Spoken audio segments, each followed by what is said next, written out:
At dawn, the clang of metal on metal slices through the humid air near the Korle Lagoon.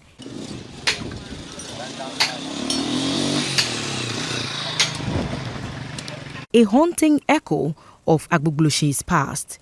It was a sound thought silenced on July 1, 2021, when bulldozers flattened the scrap yard and onion market.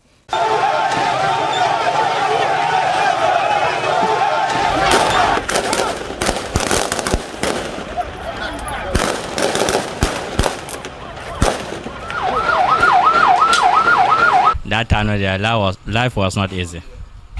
You see, if you are using a vast land like this, and it comes to a time that they will just come and demolish you and drive you away from there, where you go to some place to have excuse land, that small land that all of you, by maybe at that time it was a must that you have to all manage inside that small land. You yourself, you know that there will be a problem there, because as we did here, if we have our work, it demands a vast land. So if you have a land which is small, you will not know how to place your things, because we say that we are buying condemn, but in the condemn we still have some working goods inside. So when we buy the condemn come, we have to separate some that we suspect that it may be used when they repair them. So we have to find a place and put them for a while. So we don't just dismantle things the moment we bought it. So if you don't have land to put that items, you know that it will be difficult, because it will force you to dismantle it, which if you dismantle it, the profit you may get, maybe you may get profit, but it will not be like when you put it down and somebody come and see it to buy it as pass. So yes, there was a problem. Yet, years later, the scrap dealers have drifted back, not with fanfare, but with a quiet desperation of survival. No formal invitation, just the relentless push to make a living. You know, this our business is going with population. I understand, it's going with population. The more the population, the more the business is booming.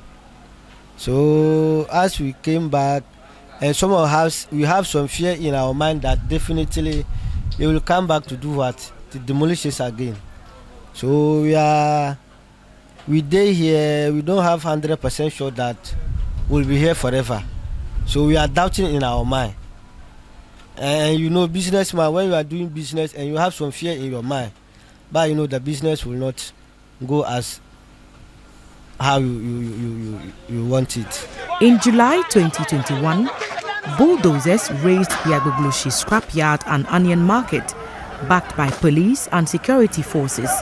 The demolition was part of Accra's Let's Make Accra Work campaign, aimed at decongesting the city and reclaiming land for public projects, a proposed Agenda 111 hospital and urban redevelopment.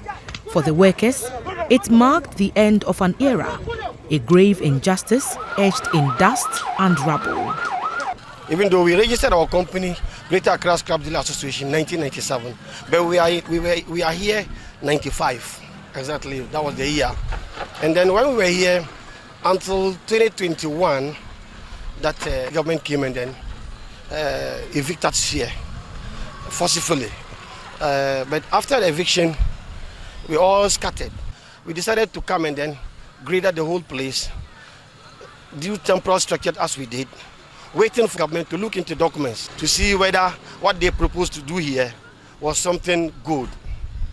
So we are here temporarily as we were here before they even evict us. So life then, as we asked, it was very difficult and terrible. But now that we are here, as you know, the government cannot employ everybody. The membership of our association, we are almost 11,000. So I think we are here doing something that will take life ahead, waiting for the decision of the government on this very land. so that I think we will be consulted, not like us the victors here forcefully, so that we can know way forward. About 10,000 scrap dealers and traders were displaced. Stalls, sheds, sorting areas, and years of accumulated tools were reduced to rubble. Thick smoke rose from the burning debris. Men scrambled through ruins, hoping to salvage something, anything that could be sold. For decades, Agbogbloshie was more than a scrapyard. It was an economy, a training ground, a lifeline.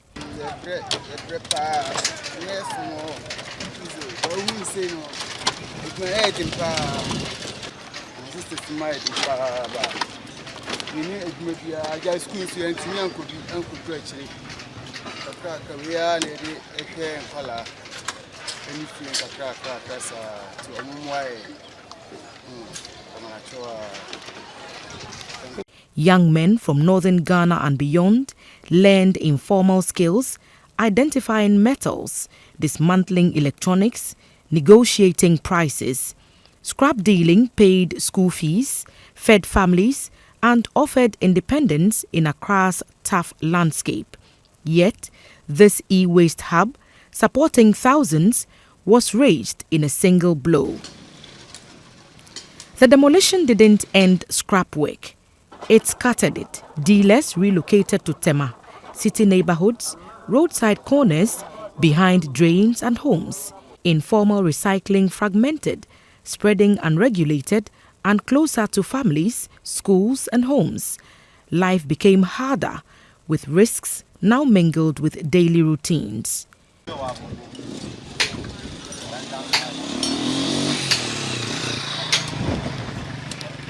Their earnings vanished, costs skyrocketed, scrap collection became a cat-and-mouse game, riskier and more furtive. As they demolish here, they didn't take it do anything. Just leave the land to be here, and the junkers were here pouring rubbish and things inside here.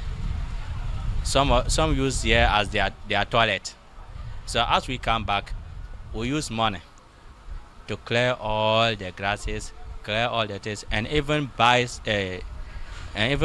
gravel to fill the place in order to make it clean for us, so that we can begin our work. And you know, there's no money that we used to do it, unless our capital that we used to do that. So as we do the land finish not there, the capital was not enough again. So we are just managing. Cut off from buyers, dealers scrambled. Some walked away, others fled back north. A handful grabbed odd jobs. The rest lingered, waiting for a glimmer of hope. Critics had warned that raising Agbogbloshie without alternatives would backfire. Toxic exposure would spread, not vanish. Soon, their fears materialized. Years went by, and the promised redevelopment vanished. The hospital stayed on paper, the fenced-off future unrealized, and bit by bit, the past seeped back in. Temporary sheds sprouted, handcrafts reappeared, and dealers drifted back, testing the waters. Today, Agbogbloshie stares again, tentative and raw. Men sift through metal, weigh scrap, haggle with middlemen, not for profit, but for survival. Agbogbloshie's ecosystem still works. Buyers know the spot, transport's cheaper, networks remain. Yet, the return's fragile, unofficial. Since 1997, we registered the company, the association, Greater Accra Scrap Dealer Association. We hadn't had election before. This is our first election because things have changed. Now the membership is very huge that 10, 25 people cannot sit at a corner and appoint somebody to be our chairman of the whole Greater Accra Scrap Dealers. So now we had an election to just start. You could have even seen that the election we had, it was very encouraging. People were very happy now that we have started something. The leadership then wasn't being appointed or voting by election. Previously we were appointing. And at that very number, our membership wasn't too huge. We were about 100 to 200 thereabout, whereby we have elders who are now old people. They just sit 3, 4, 5, 6 people, appoint one of them to be the chairman. But when we came back from that was even the cause of the eviction, because you could have seen that we didn't have leadership who would have fought, go into then government to cry for them to get to see our plight. But now that we are in now, the challenge we have now is of the burning of the fire, you understand? And the reason is that we have no alternative for now. Even though we don't like it, we know the cause of hazardous it is. But it's very dangerous that we can also, be hurt, fine. But the problem is that we don't have alternative, because if we were to get an NGO or governmental organization or non-governmental organization, as I mentioned, to give us some machines that will peel the rubber from the copper so that we can stop burning, the smoke into the city as we are doing. So we are having challenges, so many challenges around us now, which we are going to start writing proposals to government and NGOs so that they will come into our aid to support and stop that burning of and polluting the environment. Al-Hassan Adam, a scrap dealer, reckons the demolition ignored reality. Scrap dealing needs space. Without it, they dismantle everything fast, cutting profits. I would like to appeal to the government that it should just look at us as Ghanaians, because our job is in his hands. So when it comes to a time that we create job for ourselves, we have performed some of his duties. So we are appealing to him that he should rather thinking of supporting us than driving us away from here. Because if he drives us away from here, most of us cannot do the work again, and we will not know what work to do again. Abukari Zakaria, a scrap dealer, displaced by the demolition, recalls businesses crumbling and health issues surfacing. He says they bought land elsewhere, but it was unworkable. Transport costs soared, and workers ended up sleeping at the yard just to cope. In my opinion, as a small boy, I would like the government to tell us the need we should do for here to stay here forever. You understand? Because the place we dey here is Ablekuma constituency or Ablekuma municipality, I will say. So market like this, we should have donating something or contributing money to the municipal assembly for them to make sure that we will stay here forever. Because not doing that, me myself, I know that definitely they will come here and demolish us like how they demolished us the last time. But we are appealing to the government, because every place there is a market center, and if there is a market center like this, the government is gaining something from the market as we are doing business. So if the government can't give us permission or to direct us how we go cooperate with the municipal assembly to be sending money, contributing money for them for the sake of the market, so that we can stay here for long time. He wants government to level with them, tell them what's needed to stay put, legally and permanently. For Al-Hassan Mohammed, the return has brought a bitter truth. The market is gone. Many dealers are stuck, no formal education, no certificates, no government job prospects.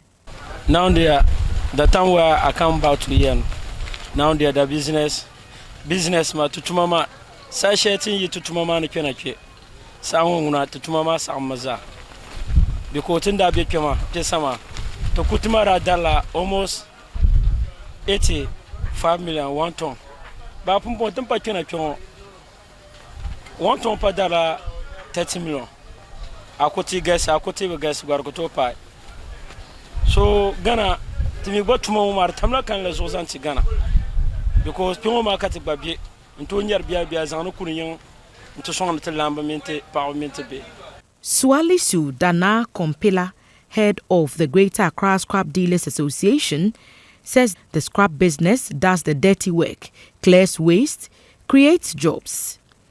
He dismisses rumours of an imminent eviction, saying nothing official has been communicated. No, we haven't heard anything from a good courtesies. We haven't heard anything like that officially. It's just a rumor, as you also heard it.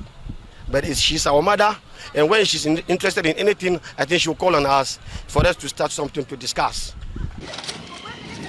Yusuf Al-Hassan, another dealer, says scrap work sustains families across northern Ghana. We all are doing small to get job money and go and feed ourselves and feed our parents. So we are here to make small. We didn't have anything to do. That's why we are here. So we are begging government to help us. Majid Shahadi, an Abobo yard driver at the yard, says business is painfully slow.